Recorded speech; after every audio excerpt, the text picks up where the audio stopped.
Hello everybody and welcome along once again. Sometimes I wonder, do you visit this particular site to be annoyed or informed or confused? I'm not too sure. But anyway, it's a big weekend in terms of the Munster Club Football Championships, with 3 finals done for decision, senior, intermediate and junior. And the odds are that Kerry clubs are going to win all 3.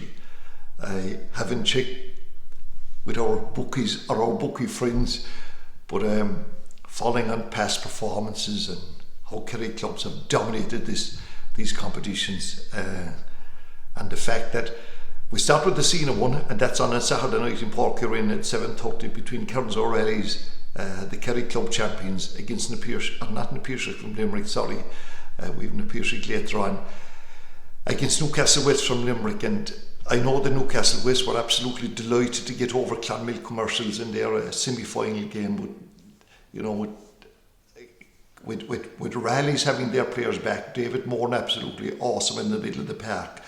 I mean, okay, you could put forward various, I suppose, theories as to why the Limerick side would win, but at the end of the day, this has to be Kerns O'Reilly's title.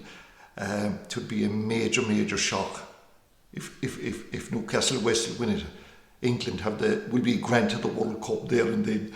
The intermediate final and the junior finals there on Sunday at 1 o'clock. You have Fossa and Kilmurry playing. That's the junior decider. And then at 3:30, Rathmore taking on the Piercing of Limerick. And look at the quality of those Kerry teams. Look at the past history of Kerry teams. You can see why odds are very short against three Kerry teams recording victories once again. The game, obviously, that Cork people would be most interested in, and that's the junior decider between Cork representatives Kilmurry and Fossa. And this Fossa team, if you go on the gradings, if you go on history alone, in the previous 20 previous editions of this, 17 Kerry clubs have won it, it has been won on 17 times, I should say, by Kerry clubs. And we've only had 3 Cork winners. Back in 2003, it was Cabri Rangers, then in 2006, Canavy, and 2007, Knocknacarra. That's an incredible indictment, if you like, against Cork clubs. Now, if Kilmurry were to win, it would create a most unique statistic in that Canavy, who are the same parish as them, that you could have 50% of Cork victories in this championship coming from the one parish. Whether the other half of the parish would want to share that statistic, I'm not too sure. We ain't going there. Anyway, look at the Fossa team first. As I said to you, they're graded, in my opinion, 24th in Kerry against the Kilmurry, who at best would be coming around 49th in Cork and maybe down as far as number 53 in the gradings. They have a very good goalkeeper in Shane O'Sullivan, and then outside of him, Paudie Clifford. He's the playmaker, operates around centre back sometimes, obviously, as you have seen him. He's an incredible forward as well. You have one Talbot and Paddy Sheehan at midfield, and of course up front then you have the O'Shea brothers, who outscored the Clifford brothers the last day out against the Limerick champions. That's Emmett, who got 1-7, and Ty got 3 points, and then of course the great man himself, David Clifford. Mentioned him, of course, and he would be responsible for some high percentage of the attendance in Mallow on Sunday. Now the weather forecast is extremely cold, it will be dry, there'll be no problem with capacity. The grounds can hold up to maybe 8,000 to 9,000 people. You're not going to get that situation. I don't know what previous records about these championships are. Maybe a couple thousand would have been the max in the past. Parking may be a bit of an issue, but I'm sure they're going to sort that out. For Kilmurry though, look, bonus territory without any shadow of doubt. They've achieved their ambition. They're going to be playing the Cork Premier Junior Football Championship. They're going to be playing a higher grade of football next year. They're going to be playing higher in the league as well. But they're a well-managed outfit, and great credit, I think, must go to the team management of Cormac Linehan, the Paudie man. David Drummond from Sneem, Conberry Murphy, their own man, and Dennis O'Mallane. And you know, they have a strategy, and they do set up in a particular way, and they kind of hold that. Now, Fionn Warren is their fullback, and outside him they have William Ronan. Now, he'll probably have a raffle in the club as to who's going to have the I suppose the honour, if you like, of marking David Clifford. You might even get the jersey off him. Romani at cornerback, and then out around the middle of the park you have Kyle Kelleher and the two O'Mallane brothers, James and Johnny. Up front, of course, the main man, and has been all season, is Liam Moore for them, but Rory Duggan and Paudie Brehan, who are players that have impressed. But this is very much a kind of, obviously, they wouldn't get this far without everybody making a contribution. It's going to be a huge, it's obviously, these Munster Club Championships we saw last week with Ballygiblin, it's, of course, it's more about it's more than about the team, and there'd be a massive following. It's an incredibly proud football area in Kilmurry. So I'm really looking forward to it, and you know, it's absolutely fabulous that David Clifford is around the place, and I know Kilmurry would prefer him to be anywhere else on Sunday, but like, when last did we have a GA superstar? I can't remember really. That doesn't mean that there were great players, of course there was. But at the end of the day, if you were doing your cold analysis, check in the morning about the odds of these Kerry continuing their domination of it. But if one mid-Cork venue, if one mid-Cork hamlet is going to be deserted this Sunday, well, back around Ballyvourney, Ivleary and Carrigadrohid, they're going to be out of town as well, as their ladies football team, Naomh, travel to Kilmallock on Sunday to take on Salthill Knocknacarra in the All-Ireland Ladies Junior Football Championship. But we've mentioned this to you before, like Naomh have a proud and long tradition in promoting ladies Gaelic football, long before kind of the new surge, if you like, came along, and here they are back in business again. And they have had a great season. You know, they beat O'Donoghue and Rossa, then Listroy, Ula from Limerick, and the last day before, a huge crowd at Park Isagon in Ballyvourney. And what a special and memorable occasion that was. They got over Castleblaney Folks from County Monaghan. Salthill Knocknacarra, if you know, they're the biggest GA club in Connacht, and they as well as being hurling and football, they also do camogie and obviously ladies football. They actually, many of these players contested in All-Ireland Intermediate camogie club final back in last March when they got to the final, beaten by St. Ryan's of Offaly in that occasion. In the semi-final match, the scoreline of one, although the 1-7 to 1-6 might be a little bit misleading because the conditions in the second half were absolutely terrible and mitigated against playing good football. They shot 19 wides, which gives you an indication of the kind of domination they had over the Leinster champions or the Wires. Their team, their half-forward line got all their scores the last day. Usually it is kind of an inside line, and players like Kate Thompson, Lorna Dunn and Laura Kelly, they are the three, I suppose, key players that Naomh will be keeping close eye on. And then you have Siobhan DeVilly and Emma Madden back in defence. So they're going to be, I think they'll probably be favourites, but I do fancy Naomh because of, you know, what they have come through, and they have grown as the year went on. I'm not too sure that they were considered the favourites for the Cork Championship at the start of the year. Only Tuig is their captain, and then, you know, we've mentioned their spine of the defence before in Myrndineen and Rosie Corkery out around midfield. You've Amy McDonough and Gráinne Lucy, who were so consistent, if you like, and up front, you know, there's 4 or 5 and maybe 6 players and some to come on, like Colleen Phelan, Grace Murphy, Lydia McDonough, the second of the McDonough sisters, Alana Hoare and Annie Marr. All of those have scored at different times during this campaign, so it would be obviously an incredible performance if they were to win and Kilmurry were to win. To be, you know, some occasion for the Muskie division, and both of them obviously carry All our best wishes. Now, moving on to the World Cup, and I presume some of you are well into it at this stage. 32 of the matches have been played. We've 8 left and down to quarterfinals, and they'll take place this Friday, my apologies, and Saturday, and the semi-finals then Tuesday and Wednesday of next week, and the final on Sunday the 18th, which I'm not saying there's any controversy in Qatar, but it has here in Ireland because the time of the final, it's going to clash with, at this moment in time, the All-Ireland Senior Club semi-finals, which are fixed for Croke Park.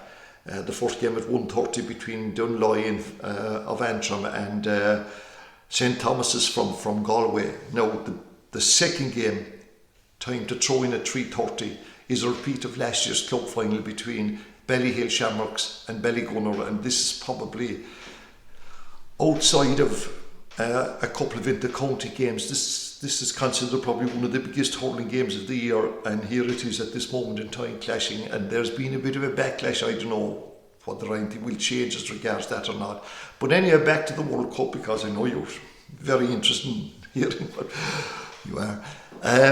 At 3 o'clock on Friday, the first one is Croatia taking on Brazil, and Brazil will be hotly fancied here. They had a big win in their in their last 16 game against South Korea 4-1, whereas Croatia, they went to penalties against Japan, and I couldn't believe it.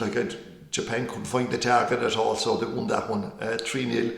Then Holland, always at the top end of these championships. They had a big win over, I won't say a big win, 3-1 win over the USA, and they take on Argentina. And this is Lionel Messi. He got the opening goal, was it, against Australia? They were 2-1 winners over it. So I suppose, look at that one, you would have to say it's probably Brazil and Argentina, with Brazil maybe. We won't go there. Saturday at 3 o'clock, Morocco, and Morocco defeating Spain. No, I know it was all defensive and all that, and I'd say it wasn't the easiest watch. It ended 0-0, even though Spain had an absolutely wonderful chance, if you were watching, to get a goal at the very end. I can't remember the player involved, but he missed the first penalty, and they won then on penalties 3-0. They take on Portugal, and Portugal, my God, they carry on with them, and Ronaldo. Where has this fella gone all so wrong, if you wish? Seemingly in the South Korean game, when he was taken off, he made some unkind gestures, which I don't think the manager, Fernando Santos, saw at the time, but somebody probably tipped him off, look at that fella there. So he benched him. He's the team captain, of course. Ronaldo, the first player to play in 5 World Cups and to score on them. But anyway, regardless, he was dropped, and it was amazing. There was more interest in there was about at least 50 photographers, and while the national anthem was on, they were all faced into the dugout. The last time I saw a dugout like that was, 20 years ago, or maybe more, when there was a whole pile of Kerry players who had played in I was going to say the 5 in a row, the 4 in a row, that wonderful Kerry team, and then a whole dose of them were benched for one particular game in the Munster Championship. They were a failing side of that, and I think there was a caption around how many All-Ireland medals are inside this dugout. But anyway, the guy then that came on, Ramos, he ended up getting a hat-trick, so it looked like that Ronaldo's soccer career, look, the man is a billionaire and he did great things, but it's a bit disappointing, I would imagine, for him, the way things are finishing up. So they'll be favourites, obviously, to get over Morocco. And I know the only game you're really interested in is the game between England and France, which takes place at 7 o'clock on Saturday night. And I presume it's coming home is going to be starting shortly. They got over Senegal. Jude Bellingham, this young player, who plays with Borussia Dortmund, is really setting the place alight with his performances.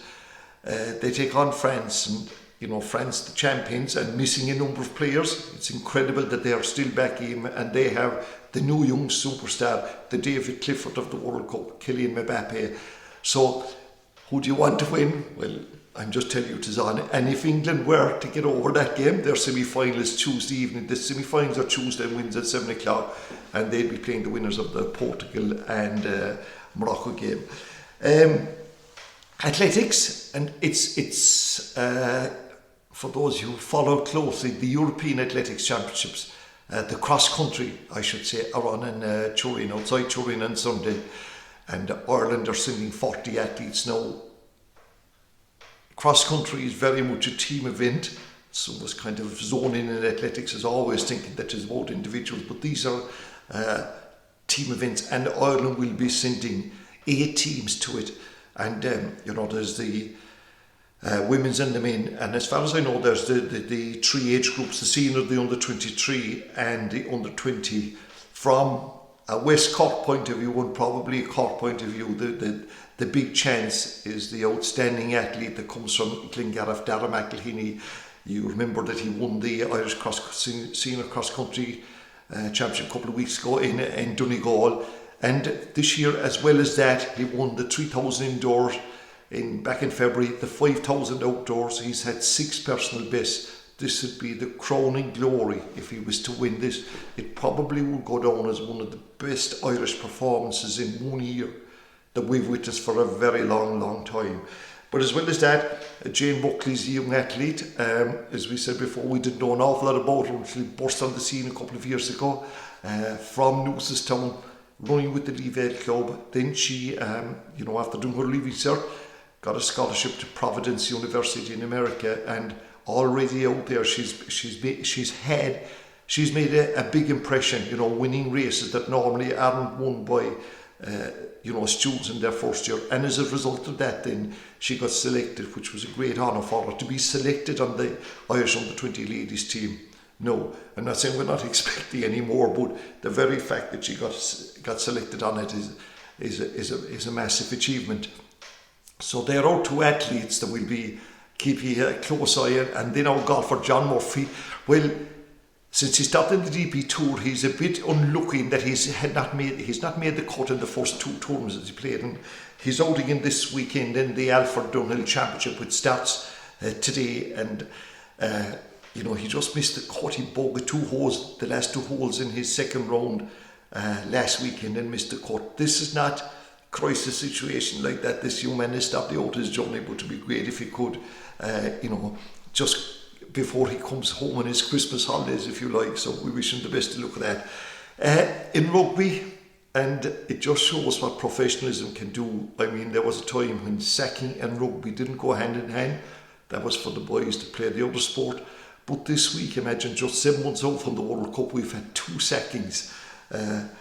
Wales got rid of their manager, Wayne Pivak, and he was there for, I suppose, 2019, 3 years, and just won 13 out of 34 tests. So he got the bullet, and they went back to the guy who was there for 11 years prior to that, Warren Gatland, a controversial enough figure. So he's back in business, and his first match will be in the Six Nations against Ireland. But in England, they've finally got rid of Eddie Jones.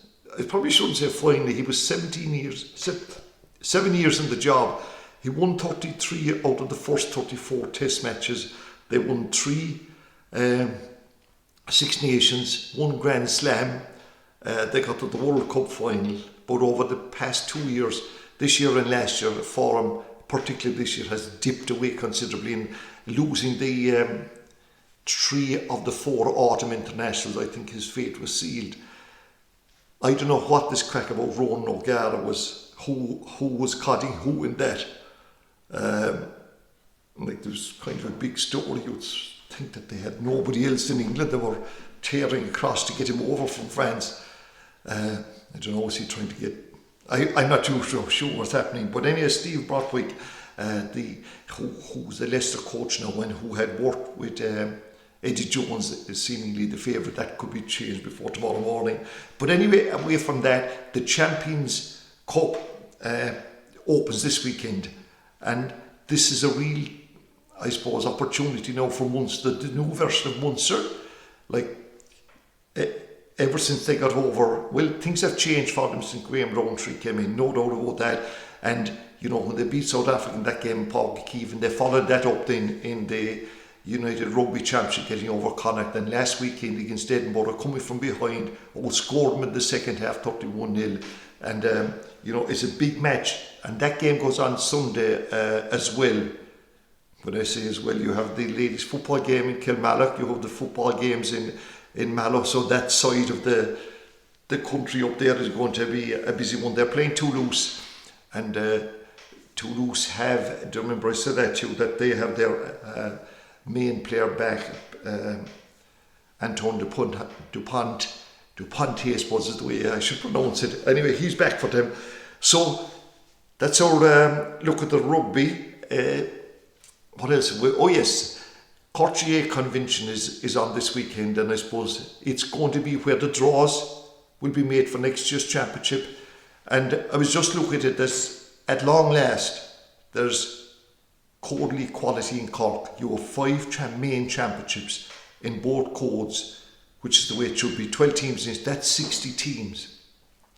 And if you add into that the Junior B football and there's a Junior B football championship and a Junior C football championship organised completely by the Cork County Board for Junior B and Junior C clubs.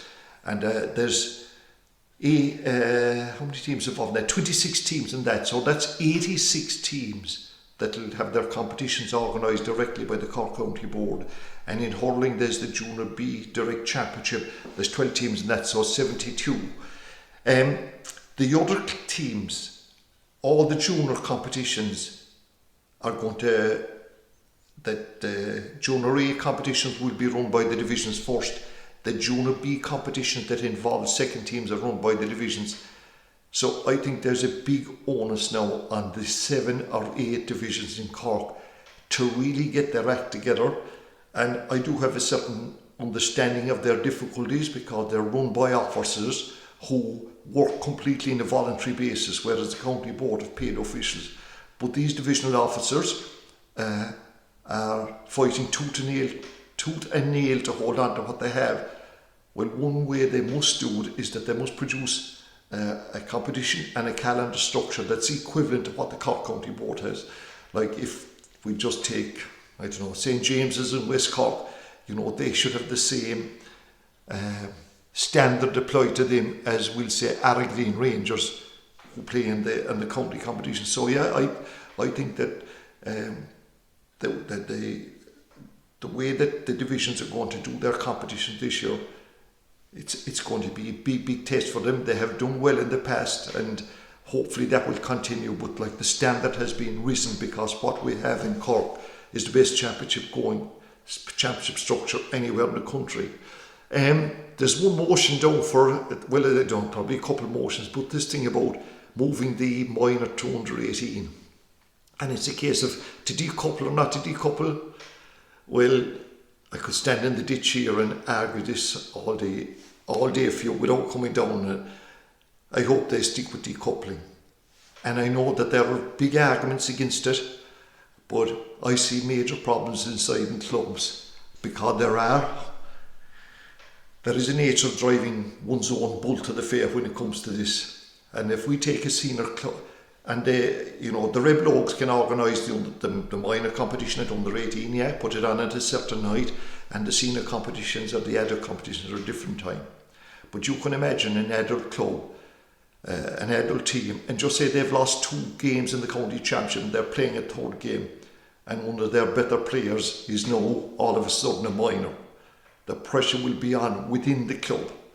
And for those of you who work in GA clubs, there's enough reasons to be having grief with officers besides introducing this one.